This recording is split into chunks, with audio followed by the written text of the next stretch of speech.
Hello friends, सलाम नमस्ते। Myself doctor Pranay Mishra, Ayur army YouTube channel में आप सभी का स्वागत है। जिस घड़ी का इंतजार हम इतने दिनों से कर रहे थे कि एचपीएससी एएमओ 2024 का एग्ज़ाम कब होगा, या एग्ज़ाम डेट कब आएगी, या एग्ज़ाम का पैटर्न क्या होने वाला है, कई सारे क्वेश्चन आ रहे थे। तो आज एचपीएससी की साइट पर इसके बारे में नोटिस डिक्लेयर हो गया है। मैं आप सभी को बता दूं, हमारा यूट्यूब चैनल सबसे पहला और इकलौता यूट्यूब चैनल है जिसने ये वीडियो में पहले ही बता दिया था कि सितंबर से अक्टूबर के बीच में एग्ज़ाम होने की संभावना है, और एग्ज़ाम ऑब्जेक्टिव टाइप ज़रूर होगा। क्योंकि हमारे सूत्रों से हमें ऑथेंटिक जानकारी मिली थी, जिससे हमने वीडियो में पहले ही बता दिया था कि एचपीएससी का एग्ज़ाम कब होने की संभावना है। वीडियो स्टार्ट करने से पहले मैं आप सभी को बता दूं कि हमारे यूट्यूब चैनल पर free lecture series HPSC AMO के लिए दी जा रही है। हाल ही में इसको स्टार्ट किया गया है। जितने भी कैंडिडेट हैं जो तैयारी कर रहे हैं एचपीएससी एएमओ एग्जाम के लिए, तो वो हमारी फ्री लेक्चर सीरीज से जुड़कर उसका फायदा ले सकते हैं। हमारी लेक्चर सीरीज से जुड़कर आपको किसी भी कोचिंग सेंटर से जुड़ने की जरूरत नहीं है, क्योंकि हमारी लेक्चर सीरीज में ही आपको सारी जानकारी दी जाएगी और सारी क्वेश्चंस बताए जाएंगे, कुछ इंपॉर्टेंट टॉपिक बताए जाएंगे जो आप आगे चलकर पढ़ के, और श्योर है आप अपना सिलेक्शन पाएंगे और मेरिट लिस्ट में अपना नाम पाएंगे। तो चलिए ज़्यादा लेट ना करते हुए वीडियो को स्टार्ट करते हैं। एचपीएससी का अनाउंसमेंट ये आपकी स्क्रीन पर फ्लैश हो रहा होगा, इसमें देख लेते हैं कि इन्होंने स्कीम और पैटर्न ऑफ एग्जाम क्या रखा है। तो चलिए सीधे आते हैं फर्स्ट पॉइंट पे। स्क्रीनिंग टेस्ट की बात करें तो सबसे पहले इस एग्जाम के लिए स्क्रीनिंग टेस्ट होगा। स्क्रीनिंग टेस्ट का मतलब है कैंडिडेट्स की छटनी हो जाएगी, क्योंकि कई सारे फॉर्म आए, लगभग मोर देन 10,000 फॉर्म इसमें आए हैं। तो स्क्रीनिंग टेस्ट के जरिए एक बार एक छटनी करके फिर सेकंड लेवल का एग्जाम की बात करेंगे। तो चलिए, स्क्रीनिंग टेस्ट में कुछ नई चीजें ऐड करी हैं कि क्या है। पहले सबसे पहले बात करें फर्स्ट पॉइंट में, तो 22/9/2024 ये तो डेट डिक्लेयर की है, यानी 22 सितंबर को एग्जाम है। तो काफी कम टाइम है और आप सभी को प्रिपेयर करना है।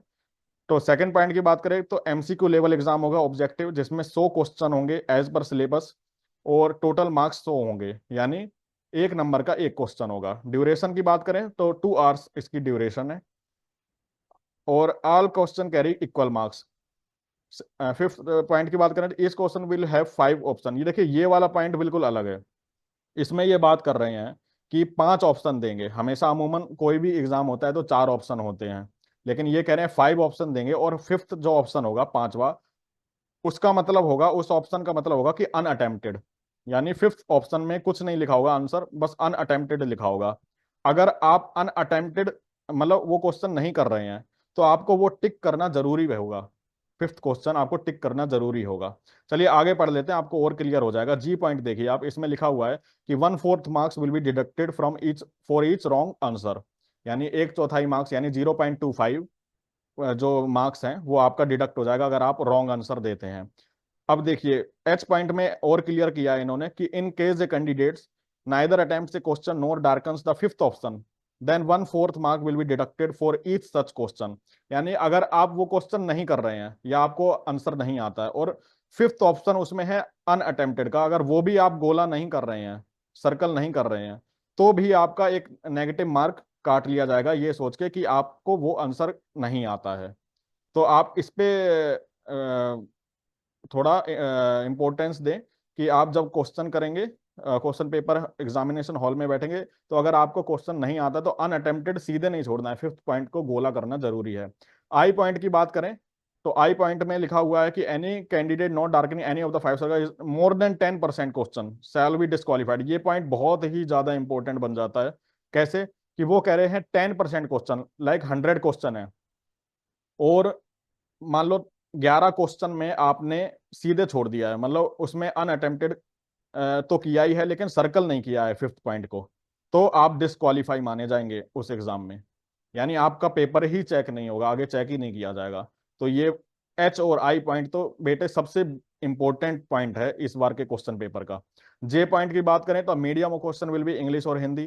के पॉइंट की बात करें तो a candidate will have to secure a minimum 25% mark to clear the screening test. देखिए इन्होंने क्लियर कर दिया है कि मिनिमम 25%। देखिए कितना आसान कर दिया है। 100 में से 25 मार्क चाहिए आपको, अगर तब आपको माना जाएगा कि आप पास हैं उस एग्जाम में। यानी 25%, 100 में से 25 नंबर आपके होने चाहिए। लेकिन फिर भी नीचे उन्होंने लिखा है एल पॉइंट में कि candidate 4 times the number of advertise post, यानी जितनी भी पोस्टें हैं, लगभग 850 जितनी भी पोस्टें हैं, जितनी भी पोस्ट्स हैं, उन सबका 4 गुना, 4 गुना बुलाया जाएगा।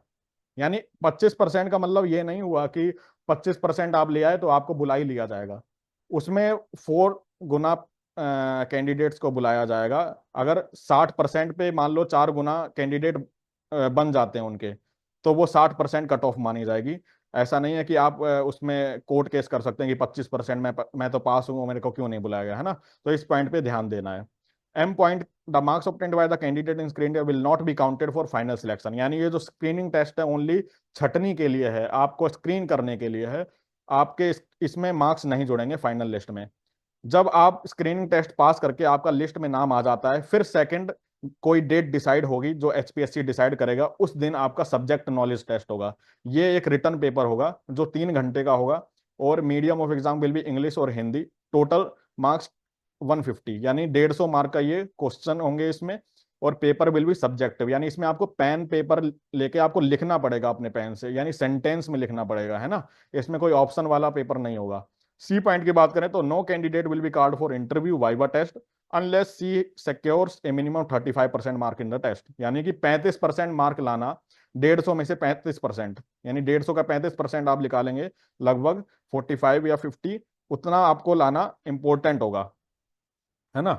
आपको उतना लाना ही पड़ेगा, तभी आपको इंटरव्यू के लिए कॉल आएगी। डी पॉइंट की बात करें तो number of candidate called for interview 2 times, यानी इंटरव्यू के लिए और कम हो गया है। आप सब्जेक्टिव पेपर में जितने बच्चे अच्छे मार्क्स लाते हैं उसके 2 गुना, यानी 2 गुना जो है आपका बुलाया जाएगा इंटरव्यू के लिए। चाहे 35% मार्क्स, आप एक कट ऑफ है, मिनिमम कट ऑफ, लेकिन मैक्सिमम कितनी भी जा सकती है। अगर बच्चे अच्छा परफॉर्म करते हैं, पेपर इजी आता है, तो 60%, 50-60% मैं कट ऑफ मान सकता हूं कि उनको इंटरव्यू में बुलावा आ जाएगा। ई the weightage of the second stage test will be 87.5%। ये देखिए कितना बढ़िया। मैं इसके लिए एचपीएससी को कहूंगा कि बहुत ही अच्छा स्टेप उठाया इन्होंने कि एट 87.5%, यानी रिटर्न मार्क्स के हैं, इसमें कोई धांधलीबाजी होने की कोई गुंजाइश नहीं है, क्योंकि आप रिटर्न में अच्छा करते हैं तो 87.5% तो आपके रिटर्न में ही जुड़े जाएंगे। फिर थर्ड स्टेज होगा इसमें इंटरव्यू का, जिसमें ओनली वेटेज 12.5%। कई लोग कहते हैं इंटरव्यू में जैक लग जाती है या किसी की जानकारी हो तो ये चीजें हो जाती हैं, तो उसका उन्होंने गुंजाइश ही नहीं रखी है। सिर्फ 12.5% इंटरव्यू में इनसे ही आपको जज किया जाएगा, मतलब 12 नंबर, 12.5 नंबर से ही जज किया जाएगा। 87.5 नंबर जो हैं वो तो आपके रिटर्न से ऐड होंगे। तो बेटे मैं कहूँगा कि आप बहुत अच्छे अपॉर्चुनिटी है और आप इसमें अपनी जी जान लगा दीजिए, क्योंकि लक्ष्य हासिल करने के लिए एक बार तो जी जान लगानी पड़ेगी। आप सोने को थोड़ा कम कर लीजिए या अपनी डेली रूटीन वर्क्स को कम कर लीजिए। कोई एग्जाम ड्यूटी करता है तो ड्यूटी से छुट्टी ले लीजिए, अगर जॉब करता है तो जॉब से छुट्टी ले लें, लेकिन मेरे ख्याल से जी जान लगा के आपको तैयारी करनी चाहिए, क्योंकि ये बहुत ही अच्छी अपॉर्चुनिटी है और सिलेक्शन होने के ब्राइट चांसेस हैं। ठीक है, तो अगर आपको मेरी वीडियो अच्छी लगी तो लाइक और शेयर करना ना भूलें, और चैनल को सब्सक्राइब करना ना भूलें, ताकि आपको फ्री लेक्चर सीरीज की सुविधाएं और जो भी आपको उससे बेनिफिट मिल सकता है वो आपको मिल सके, और मेरी वीडियो आप तक जल्दी पहुंच सके। तब तक के लिए जय हिंद, जय आयुर्वेद।